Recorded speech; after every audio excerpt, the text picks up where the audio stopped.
आपल्या विविध मागण्यांसाठी शेतकऱ्यांचं दिल्लीच्या सीमेवर आंदोलन सुरू आहे। MSP ची मागणी तर आहेच आहे, पण सोबतच अजून एक मागणी आहे, ती म्हणजे स्वामीनाथन आयोगाच्या शिफारसी लागू करण्याची। MS स्वामीनाथन हे हरित क्रांतीचे जनक आहेत। त्यांच्या अध्यक्षतेखाली राष्ट्रीय शेतकरी आयोगाची स्थापना करण्यात आली होती। त्यातल्या शिफारसी शेतकऱ्यांच्या सर्वांगीण विकासासाठी अनुकूल होत्या। त्यामुळे या आयोगाची अंमलबजावणी करण्याची शेतकऱ्यांची मागणी आहे। सरकारकडून त्याबद्दल आश्वासन देखील देण्यात आलं होतं, पण अजूनही ठोस असं काहीच झाल्याचं दिसत नाही। पण ज्या स्वामीनाथन आयोगाच्या शिफारशींबद्दल शेतकरी आक्रमक आहेत, त्यात नेमक्या शिफारसी कोणत्या? त्यामुळे शेतकऱ्यांना कसा फायदा होणार, या सर्वांचा आढावा या व्हिडिओत घेऊ। नमस्कार, मी प्रदीप आणि आपण पाहताय बखर लाईव्ह।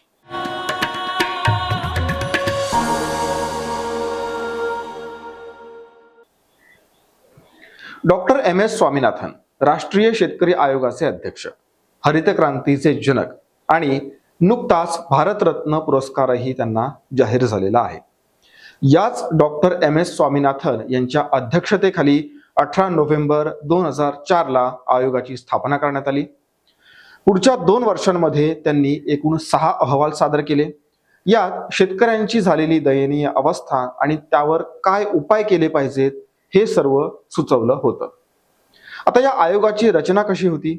अध्यक्ष डॉक्टर MS स्वामीनाथन, पूर्णवेळ सभासद राम शेषण सिंह, YC नंदा, त्यानंतर अंशकालीन सदस्य जगदीश प्रधान, RL पितळे, अतुल कुमार अजन आणि सदस्य सचिव अतुल सिन्हा। स्वामीनाथन आयोगाची नेमकी उद्दिष्ट काय, त्यावरती एक नजर टाकूयात। कोरडवाहू डोंगराळ भागातल्या शेतीसाठी विशेष योजना, अन्न सुरक्षा त्याचबरोबर पोषण यासाठी नियोजन, ग्रामीण भागात शेतीला होणारा पतपुरवठा वाढवणं, उत्पादन नफ्याचं प्रमाण आणि शाश्वत शेती याच निकषांवर शेती व्यवस्था, आंतरराष्ट्रीय बाजारातल्या किमतीच्या चढ उतारांमुळे होणाऱ्या आयातीचा कमीत कमी परिणाम देशातल्या शेतीवर होईल अशी यंत्रणा विकसित करणं, शेतमालाची गुणवत्ता किंमत यांची जागतिक बाजाराशी सांगड घालून त्याला सक्षम बनवणं, स्थानिक स्वराज्य संस्थांना अधिकार देऊन त्यांच्याकडून पर्यावरण जीवसंस्थांचं जतन त्याचप्रमाणे संवर्धन करणं। स्वामीनाथन आयोगानं 2004 साली शिफारशी केल्या, पण अजूनपर्यंत कोणत्याही सरकारनं MSP साठी C2+50% फॉर्म्युला लागू केलेला नाही। काय आहे हा फॉर्म्युला? MSP म्हणजेच किमान आधारभूत किंमत। याबाबत स्वामीनाथन आयोगाच्या अहवालात असं म्हटलंय की सरकारनं उत्पादन खर्चाच्या सरासरी खर्चापेक्षा किमान 50% अधिक MSP वाढवावी, यालाच C2+50%चं सूत्र म्हटलं जातं। यामध्ये शेतकऱ्यांना 50% परतावा देण्यासाठी भांडवल आणि जमिनीवरच्या भाड्याचा अंदाजे खर्च, ज्याला C2 म्हणतात, तो समाविष्ट असतो। सर्वात आधी सिंचन किंवा पाण्याच्या संदर्भातल्या आयोगाच्या सूचना आणि मतं पाहूयात। देशात 192 दशलक्ष हेक्टर्स इतकं क्षेत्र लागवडीखाली आहे। त्यातलं 60% कोरडवाहू आहे। या क्षेत्रातून एकूण शेती उत्पादनाच्या 45% उत्पादन होतं। सिंचनाच्या संदर्भानं आयोगानं सुचवलेल्या उपाययोजना बघा। शेतकऱ्यांना शाश्वत आणि समन्यायी पाणी मिळावं यासाठी धोरणात्मक सुधार अवलंबणं, पावसाच्या पाण्याचा जास्तीत जास्त वापर व्हावा, जलस्रोत पुनर्भरण सक्तीचं असावं, पंचवार्षिक योजनेत जास्तीत जास्त निधी सिंचनासाठी राखून ठेवलेला असावा, त्यातला अधिकाधिक वाटा लघु प्रकल्प आणि भूजल पातळी वाढीसाठी तसंच पाणी जिरवण्यासाठी व्हावा। शेतजमीन सुधारणा संदर्भातल्या शिफारशी बघूयात। शेतीचा विचार करता देशात 11.24% लोक भूमिहीन आहेत। 40.11% लोकांकडे 1 एकरपेक्षा कमी जमीन आहे आणि अशी जमीन एकूण जमिनीच्या 3.80% इतकी आहे। 1 ते 2.5 एकर जमीन असणाऱ्यांची संख्या आहे 20.52% आहे। त्यांची एकूण जमीन 13.13% आहे। याचाच अर्थ 50% लोकांकडे जमीनच नाहीये किंवा असलेली जमीन एकूण जमिनीच्या फक्त 13% आहे। आता जमीन सुधारणेबाबतच्या शिफारशी बघा। सीलिंग प्रमाणे जास्तीची आणि उपजाऊ नसलेल्या जमिनीचं फेरवाटप करणं, बागायती जमिनी तसंच वनक्षेत्राचा वापर उद्योगांसाठी करण्यापासून प्रतिबंध करणं, गवताळ जमिनीवर चराईचे तसंच वनसंपत्ती अधिकार आदिवासी आणि पशुपालकांनाच हवेत, पर्यावरण आणि खनिज संपत्तीच्या अभ्यासातून जमिनीच्या योग्य वापरासाठी एक केंद्रीय जमीन वापर समिती निर्माण व्हावी, शेती खरेदी विक्री त्यामागचं कारण यावरच्या नियंत्रणासाठी सक्षम यंत्रणा गरजेची. पण मुद्दा हाच आहे की सिलिंग प्रमाणे जास्तीची जमीन फेरवाटप करायची असेल तर याबाबत सरकार कोणते निकष लावणार हा प्रश्न वादाचा आहे. त्यात परत जमीन कुठल्या भागात, जमिनीचा पोत, तिथलं पावसाचं पाणी किंवा प्रमाण, सिंचनाची व्यवस्था अशा अनेक गोष्टींचे निकष ठरवावे लागणार आहेत. हा विषय गुंतागुंतीचा आहे. त्याचबरोबर जिथं सरकारी जमिनीचं वाटप करण्याचा प्रश्न येणार तिथंही जमिनी कुणाला द्यायच्या आणि लाभार्थी निवडताना निकष काय असायला हवेत यावरून देखील राजकीय साटमारी होऊ शकते. आता शेतीच्या उत्पादकतेसंदर्भात काय शिफारशी आहेत बघूयात. आपल्या देशात शेतीची उत्पादन टक्केवारी इतर शेतीप्रधान देशांच्या तुलनेत खूपच कमी आहे. त्यामुळे या उत्पादन वाढीसाठी काही उपाययोजना सुचवण्यात आलेल्या आहेत.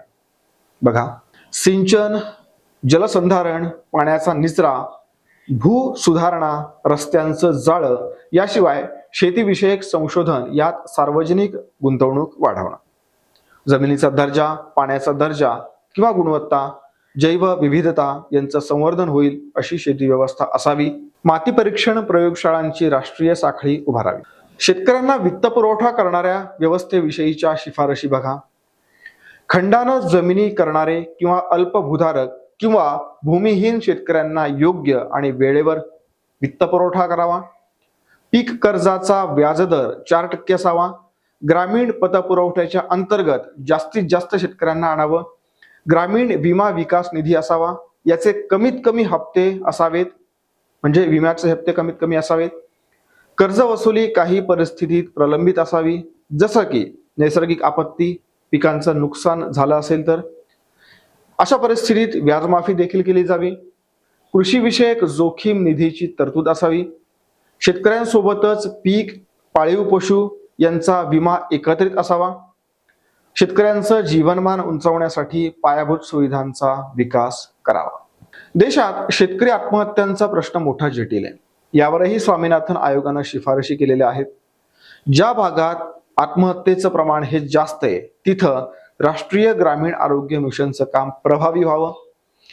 राज्यस्तरीय कृषी आयोग, पीक विमा, सूक्ष्म पतपुरवठा योजना, बी बियाणांचा पुरवठा योग्य वेळेत आणि योग्य दरात तो देखील प्रमाणित, पिकांचं नुकसान होऊ नये म्हणून तंत्रज्ञान पुरवठा आणि एकूणच जनजागृती असे उपाय सुचवण्यात आलेले आहेत.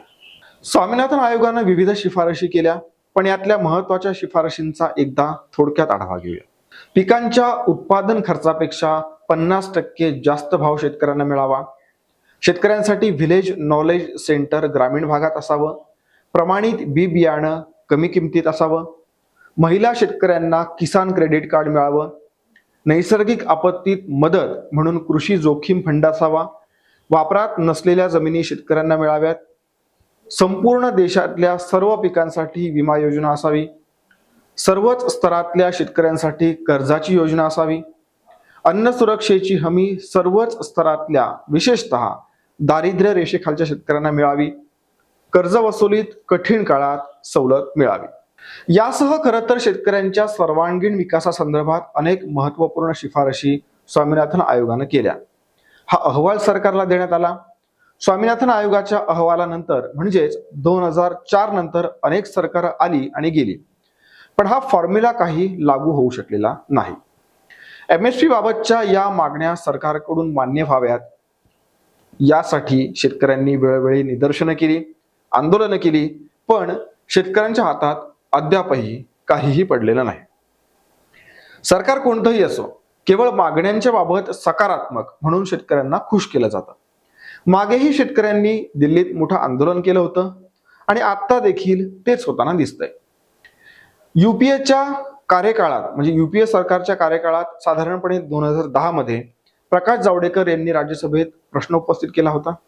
त्याला तत्कालीन कृषी राज्यमंत्री KV थॉमस यांनी उत्तर दिलं होतं.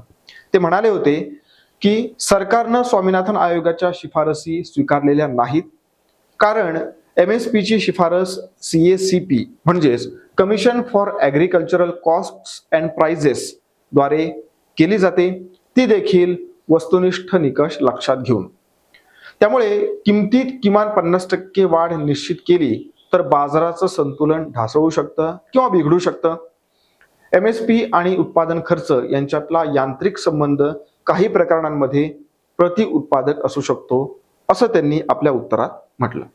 म्हणजे त्यावेळच्या UPA सरकारनं हे लागू केलं नाहीच, पण सोबतच नंतर आलेल्या NDA सरकारनं देखील यावर कोणतंच ठोस पाऊल उचललं नाही. आता काँग्रेसचे नेते काही दावे करतायत. काँग्रेसचे नेते असलेले पवन खेरा काय म्हणाले? सध्याचं केंद्र सरकार म्हणतं की स्वामीनाथन आयोग काँग्रेसनं लागू केलेला नाही, पण सत्य काय आहे? स्वामीनाथन आयोगात 201 शिफारसी केलेल्या होत्या, त्यापैकी UPA सरकारनं 175 शिफारसी लागू केल्या. 26 शिफारशी शिल्लक होत्या. यापैकी MSPशी संबंधित सर्वात महत्वाची घोषणा काँग्रेस अध्यक्ष मल्लिकार्जुन खरगे आणि राहुल गांधी यांनी 13 फेब्रुवारी 2024 रोजी केलेली होती, असं पवन खेरा म्हणाले. आता काँग्रेस नेते राहुल गांधी काय म्हणतात बघा. आपलं सरकार म्हणजेच काँग्रेस सरकार आलं तर स्वामीनाथन आयोगानुसार शेतकऱ्यांना MSPची हमी देण्यात येईल. MSP वरची कायदेशीर हमी शेतकऱ्यांच्या जीवनात 3 मोठे बदल घडवून आणेल. पिकांना योग्य भाव मिळेल, त्यामुळे कर्जाच्या संकटातून शेतकरी मुक्त होईल. कोणत्याही शेतकऱ्याला आत्महत्या करण्यास भाग पाडले जाणार नाही. शेती हा एक फायदेशीर व्यवसाय होईल आणि शेतकरी समृद्ध होईल.